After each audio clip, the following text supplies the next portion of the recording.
18-month-old Oliver Nessheim will chase a ball anywhere. Not long ago, he followed one right into a swimming pool.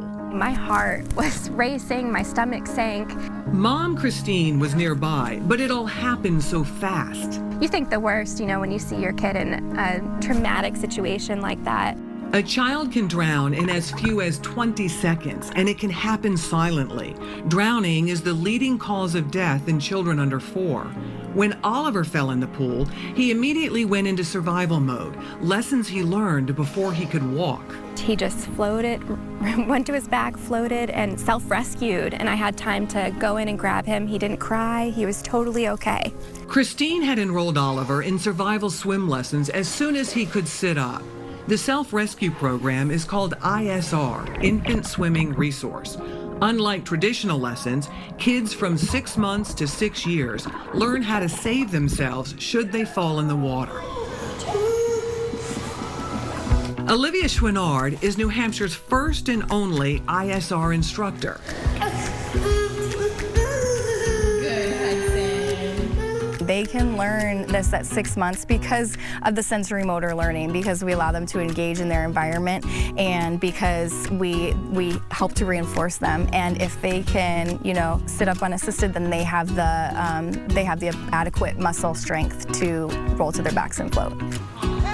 ISR lessons start slow and sometimes noisy.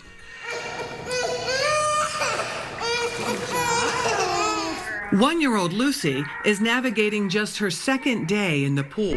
The first thing that I do is teach her security at the wall. So I teach her that this is a safer place than me. A place where she'll find air, a place she can breathe. And so I hold her kind of lightly and I just present the water to her. Repeating this over and over again until it becomes muscle memory. Good job, you got it.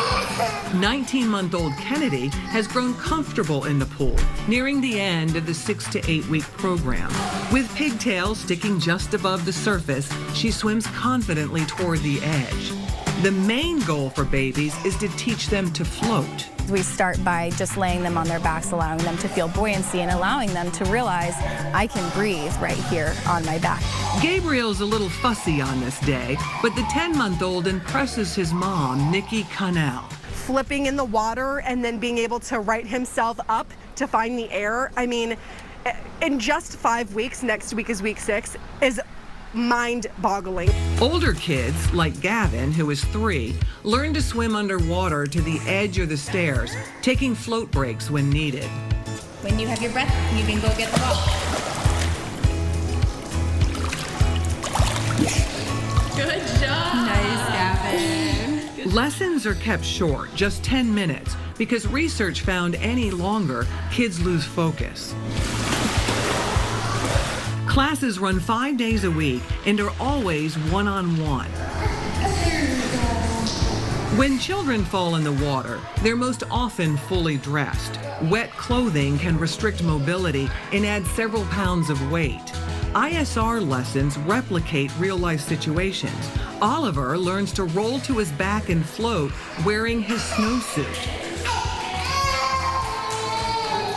Here in New Hampshire, we could fall into the ocean, we could fall into the lake in the dead of winter. It doesn't matter what the conditions are, these kids have the skills. Skills Christine's older son, Walter, didn't learn as a baby because ISR wasn't available in New Hampshire at the time.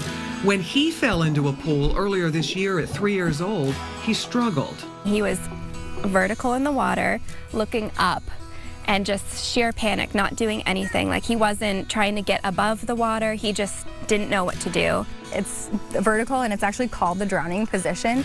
Walter often wore a puddle jumper, a kind of flotation device Olivia warns against. It places kids in the vertical position, sending the wrong message about where and how to get air. If you think about it, to keep your head above water when your body is vertical, it expends a whole lot more energy versus laying flat on the surface of the water and letting yourself just rest and breathe.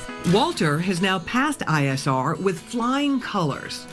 Do you swim? Yeah. Do you float? Yeah. Do you put your head under the water? Yeah. Can you breathe underwater? Yeah. Oh my gosh, Can you've you learned look a lot. underwater? Despite its success, ISR is just one layer of protection in preventing childhood drowning. Experts say keeping your kids safe around water means constant supervision, installing pool gates, using locks and alarms on doors, and getting certified in CPR.